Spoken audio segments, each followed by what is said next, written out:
Et salut les Patreons, ici Corben de Corben.info et je suis très heureux de vous retrouver pour une nouvelle vidéo. Aujourd'hui, on va parler de Windows ARM à installer sur une architecture Apple Silicon. Donc si vous n'avez pas de Mac, vous êtes bien triste. Mais rassurez-vous, la semaine prochaine, je vais vous donner une astuce qui fonctionne sur les Windows qui va intéresser les Windowsiens. Donc soyez encore un peu patients. Alors pourquoi je vous parle de ça aujourd'hui? Eh bien, c'est parce que je suis maintenant sur un nouvel iMac, les iMac M3, qui donc disposent d'une architecture Silicon, la nouvelle archi d'Apple, qu'on appelle aussi le M1, le M2, le M3. Donc là, moi, mon iMac, c'est un M3. Et qui dit ARM dit qu'on ne peut plus y faire tourner de logiciels x86, x64, comme on le faisait avant sur des architectures Intel. Le problème, quand on a une machine virtuelle, alors plutôt un outil de virtualisation, tel que VMware, c'est ce que j'utilise, eh bien, je ne peux pas installer Windows dans sa version classique. Et je suis obligé, sur une architecture ARM, d'installer un Windows ARM. Sauf que c'est pas si simple, donc je vais vous parler un peu des techniques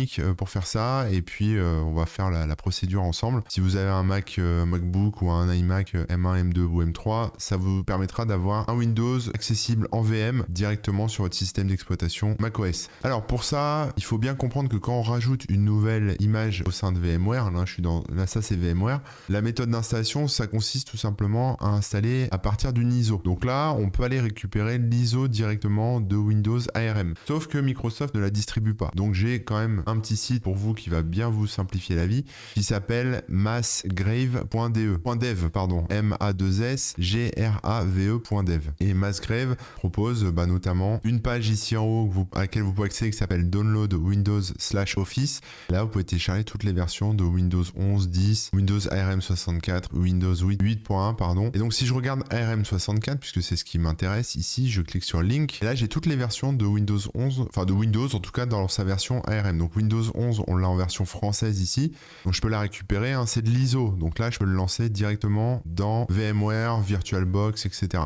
On a un Windows 10 ici accessible. Et puis après, on a des versions plus IoT dont on n'aura pas besoin. Donc vous pouvez passer par là et ensuite glisser, déposer l'ISO sur VMware et puis suivre la procédure et après un petit peu avancer dans ma vidéo parce que je vous donne une astuce pour faire fonctionner le réseau sur l'install. Maintenant, si ce site n'est plus accessible au moment où vous regardez la vidéo et si vous êtes passé par le site de Microsoft pour avoir la dernière version de Windows 11 ARM, vous avez sans doute récupéré un format de fichier qui est un VHDX. Donc là, voilà, ça c'est ce que j'ai récupéré moi, c'est Windows 11 ARM 64 en VHDX. VHDX, c'est un format d'image qui est en fait de type Hyper-V, donc le virtualiseur de Microsoft. Donc ce qu'on va faire, c'est qu'on va partir de cette image VHDX et on va la transformer, on va la convertir en image disque VMDK. Alors VMDK, c'est pareil, c'est une image disque virtualisée qui est importable aussi dans VirtualBox, ce genre de choses. Donc pour faire ça, on va utiliser une commande. Je vais faire un petit clear qu'on y voit plus clair. Plutôt un outil qui est intégré à VMware Fusion. Donc vous lancez, vous faites un petit chemin comme ça. Donc on va aller dans /applications et là on va aller dans VMware Fusion.app. À l'intérieur de ça, dans le répertoire contents suivi de librairie, on a un utilitaire qui s'appelle, il y en a plusieurs, vous voyez, il y en a plein. Voilà, il y a tout ça. Mais nous, celui qui nous intéresse, c'est VMware-vDisk Manager. Donc ça, c'est pour gérer les disques virtuels, plutôt virtualisés. On lui passe le paramètre -R pour lui indiquer où se trouve notre VHDX. Donc moi, je suis dans mon répertoire download, donc je fais un /Windows 11 _insider preview, etc., .vhdx. Donc là, je lui dis, voilà, va chercher cette image que j'ai récupérée chez Microsoft. Je lui passe le paramètre -T0, -T espace 0, suivi du nom que je veux donner. Donc là, c'est un VMDK que je veux donner à mon image, ma nouvelle image disque VMDK. Donc par exemple, je pourrais faire Windows 11 ARM. Voilà, c'est moi qui la nomme comme je veux. Et je lance. Là, en fait, il va créer un disque, un VMDK à partir du VHDX. Ça peut prendre plus ou moins de temps en fonction de la puissance de votre machine, mais en général, c'est assez rapide. Voilà, ça convertit et c'est converti. Donc là, si je regarde dans mon explorateur de fichiers, j'ai bien un Windows 11 ARM.vmdk qui a été créé. Donc là, ça, je peux l'ouvrir maintenant dans VMware. Et ça, c'est cool. Donc ici, dans VMware, je vais faire un petit plus, nouveau. Et là, je ne vais pas pouvoir lui passer une ISO parce que c'est pas une ISO ce que j'ai, mais je vais créer une machine virtuelle personnalisée. Donc je clique ici et je fais continuer.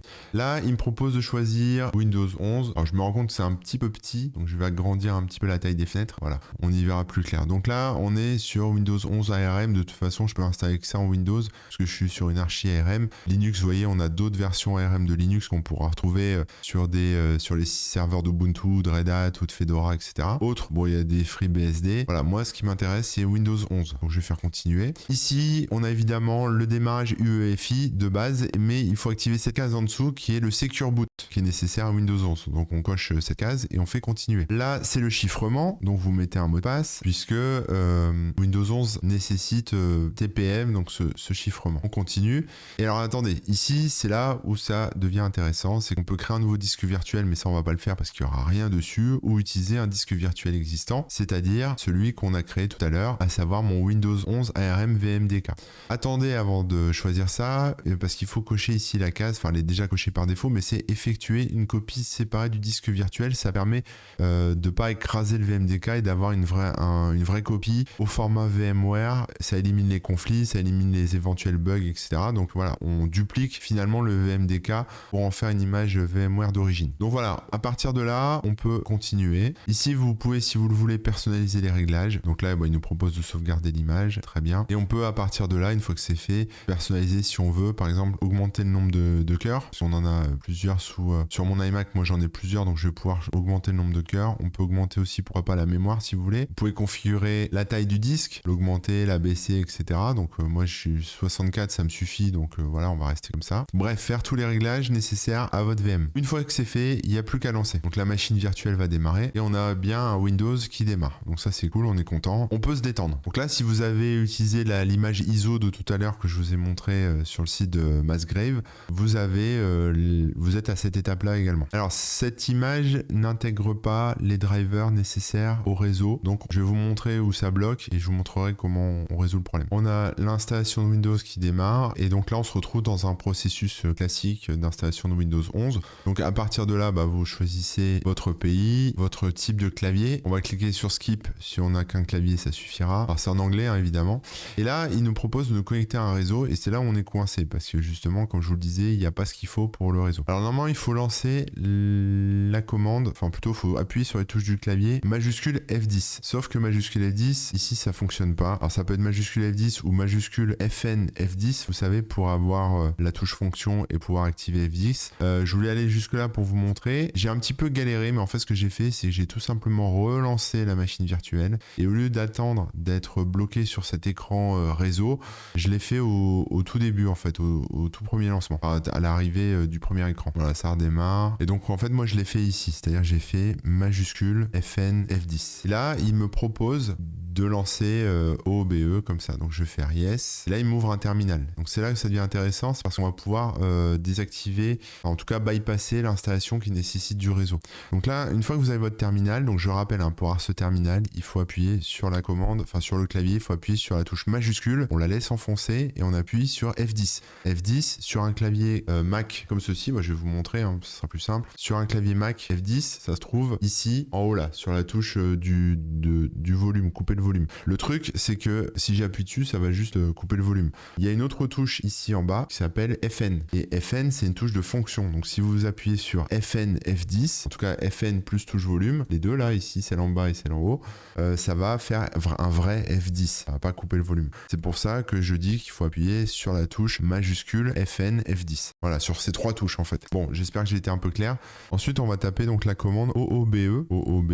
Et là, on va mettre un anti-slash. Alors pour faire l'anti-slash, sous Windows, c'est le Alt de droite et la touche 8. Sous Mac, avec ce genre de clavier, évidemment, il faut appuyer sur la touche Option, qui est ici à droite, et la touche 8. Voilà, comme ça, vous faites votre anti-slash. Suivi de bypass NRO. Voilà, BYPA2S NRO. Tout ça en majuscule. Vous lancez et ça va simplement relancer le processus d'installation en désactivant l'histoire du réseau. Comme ça, on sera plus bloqué au niveau du réseau. Voilà, France, on reprend, French pour le clavier, pas de second clavier. Et là, vous voyez, je me retrouve sur le même écran, sauf que j'ai cette petite option en dessous qui dit je n'ai pas internet. Donc je clique dessus et là il me dit oui mais il faut que tu aies internet, connecte-toi et tout. Je lui dis non, je continue avec mon setup limité. Voilà, je continue, c'est pas grave. Ensuite on rentre dans un schéma classique d'installation de Windows 11. Il n'y a rien de spécial, vous mettez votre nom, votre mot de passe, vous le confirmez. Question de sécurité, vous mettez ce que vous voulez. Voilà, le nom de ma ville c'est Gotham. Gotham et mon nickname c'est Manu. Voilà, c'est bien, très bien. On continue. Ensuite, il y a toutes les options, toutes les fonctionnalités où Microsoft peut vous tracer. Donc là, c'est à vous de voir ce que vous voulez. Voilà, les diagnostics, les rapports, la publicité ciblée. Et il me dit bonjour. Et donc là, il commence à se déployer, à s'installer et il va démarrer. Donc ça peut prendre un petit peu de temps. Je vous propose qu'on se retrouve tout de suite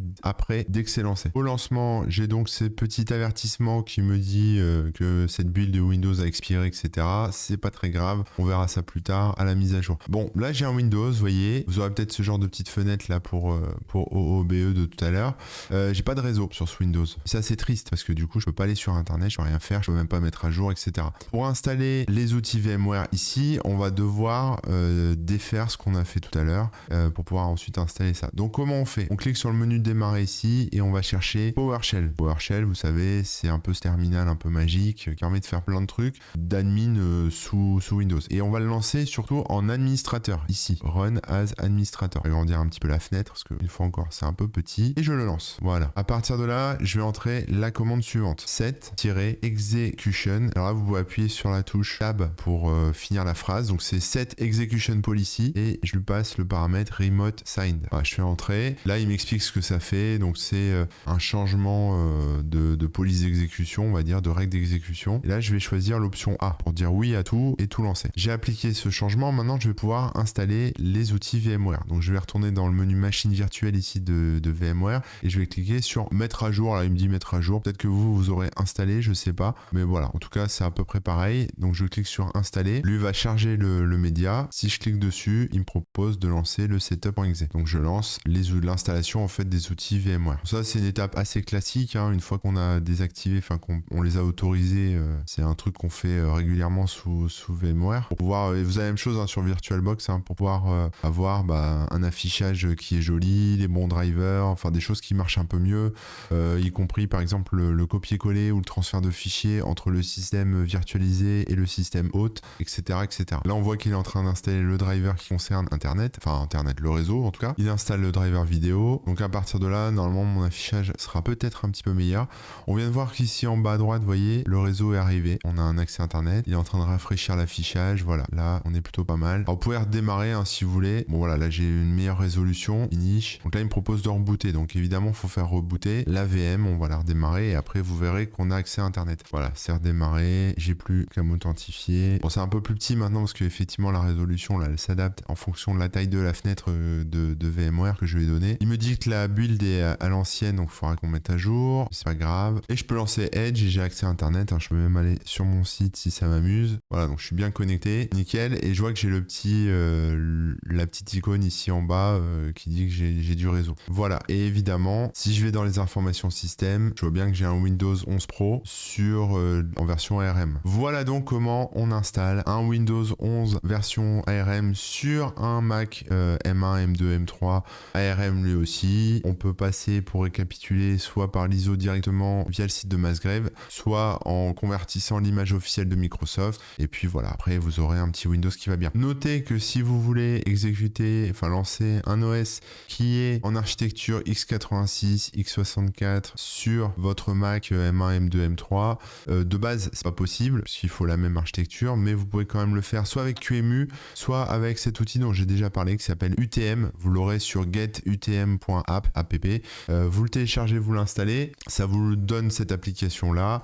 Et ensuite, quand vous créez une nouvelle machine virtuelle, alors vous avez une petite bibliothèque de Linux, etc. Vous pouvez récupérer, ou même de Windows à récupérer. Sinon, vous pouvez créer ici une nouvelle VM. Et là, vous avez le choix. Soit vous virtualisez, comme ce qu'on vient de faire avec VMware, et donc il le dit bien, c'est plus rapide, mais ne peut exécuter que les VM de la même architecture, ou émuler. Voilà, émuler, c'est plus lent, mais ça émule le CPU d'une autre architecture. Donc on peut comme ça émuler un Windows 10, voilà, l'installer, etc. On n'a pas 50 000 possibilités, mais vous pouvez comme ça partir avec ça. Voilà, si ça vous intéresse, je pourrais vous faire une vidéo plus détaillée sur UTM à un autre moment. C'était pas vraiment l'objet de la vidéo pour l'instant, parce que moi c'était vraiment de faire tourner VMware avec un Windows.